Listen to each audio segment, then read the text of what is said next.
امورا اور صالح کے جانے کے بعد میں نائمہ کو لے کر حوض کے کنارے ایک جگہ بیٹھ گیا. میں نے اس سے کہا, تمہیں معلوم ہے تم کیا کر رہی ہو؟ ہاں, میں نے جمشید کے لیے امورا کو پسند کیا ہے. مجھے معلوم ہے, مگر تمہیں معلوم ہے کہ تمہاری پسند سے کچھ نہیں ہوگا؟ مجھے معلوم ہے, مگر پچھلی دنیا میں ہما کے تجربے کے بعد اب جمشید میرے سامنے کچھ نہیں بول سکتا, اور امورا کے والدین سے میں بات کر چکی ہوں. یعنی متعلقہ فریقوں, لڑکا اور لڑکی دونوں کے علم میں یہ بات نہیں ہے, نہ ان کی مرضی لی گئی, اور سب کچھ تم نے طے کر دیا. نائمہ, یہ دنیا نہیں ہے. ہم یہاں ماں باپ بس رسمی حیثیت رکھتے ہیں.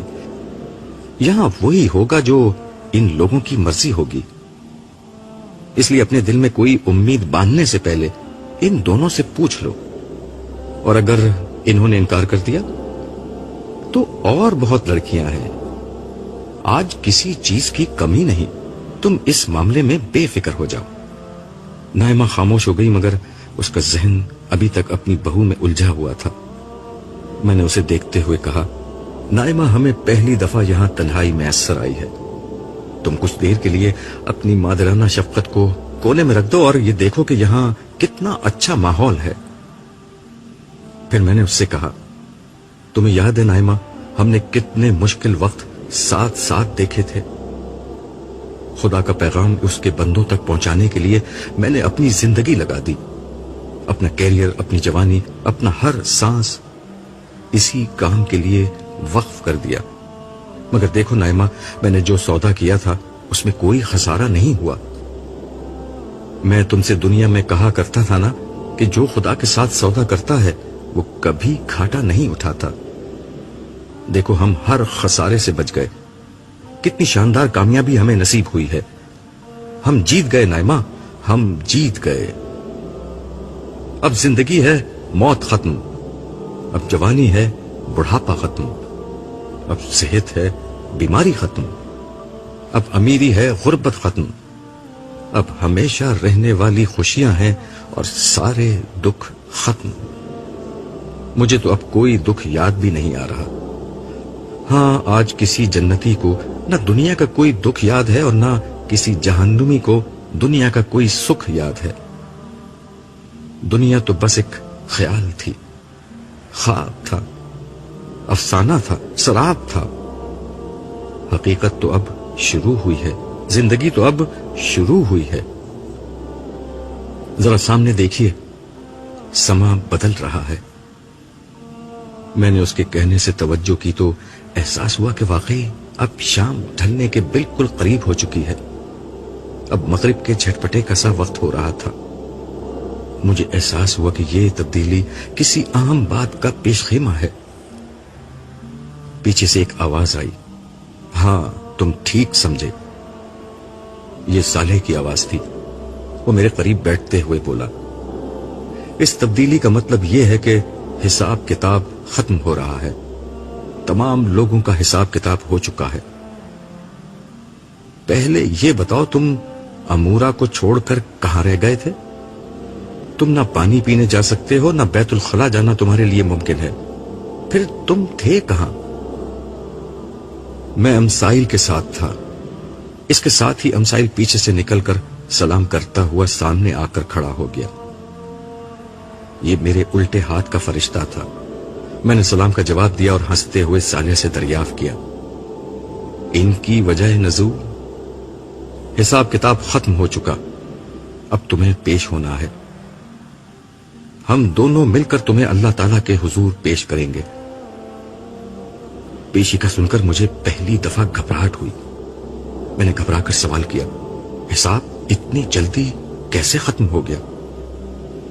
میں تمہیں پہلے بتا چکا ہوں کہ یہاں وقت بہت تیزی سے گزر رہا ہے اور حشر میں وقت بہت آہستہ. اس لیے جتنا عرصہ تم یہاں رہے ہو اتنے عرصے میں وہاں حساب کتاب ختم ہو چکا. وہاں میرے پیچھے کیا ہوا تھا؟ تمام امتوں کا جب عمومی حساب کتاب ہو گیا تو میدان حشر میں صرف وہ لوگ رہ گئے جو ایمان والے تھے, مگر ان کے گناہوں کی کثرت کی بنا پر انہیں روک لیا گیا تھا. آخرکار حضور کی درخواست پر ان کا بھی حساب ہو گیا. اب آخر میں سارے انبیاء اور شہداء پیش ہوں گے۔ کیا شہید وہ لوگ ہیں جو اللہ کی راہ میں قتل ہوئے؟ نائمہ نے صالح سے سوال کیا۔ نہیں، یہ وہ شہداء نہیں، وہ بھی بڑے اعلیٰ اجر کے حقدار ہوئے ہیں، مگر یہ شہداء حق کی گواہی دینے والے لوگ ہیں، یعنی انہوں نے انسانیت پر اللہ کے دین کی گواہی کے لیے اپنی زندگی وقف کر دی تھی۔ یہی وہ لوگ ہیں جنہوں نے انبیاء کے بعد ان کی دعوت کو آگے پہنچایا۔ کیا ان کا بھی حساب ہوگا؟ میں نے سوال کیا، کیونکہ مجھ پر حساب کے تصور سے گھبراہٹ طاری تھی۔ نہیں، بس بارگاہ ربوبیت میں ان کی پیشی ہوگی اور ان کی نجات کا اعلان ہوگا، لیکن اللہ تعالیٰ رب العالمین اور مالک کل ہیں، وہ جب چاہیں جس کا چاہیں حساب کر سکتے ہیں، کوئی بھی ان کو روک نہیں سکتا۔ میں خدا کے اختیار کا بیان کر رہا ہوں، یہ نہیں کہہ رہا کہ اللہ تعالیٰ یہ کریں گے۔ دراصل اب جنت و جہنم میں داخلے کا وقت آ رہا ہے، چنانچہ اب اہل جنت اور اہل جہنم سب کو میدان حشر میں جمع کر دیا جائے گا۔ ان سب کے سامنے انبیاء اور شہداء کی کامیابی کا اعلان ہوگا، پھر گروہ در گروہ وہ نیک و بد لوگوں کو جنت و جہنم میں بھیجا جائے گا، جس کے بعد ختم نہ ہونے والی زندگی شروع ہو جائے گی۔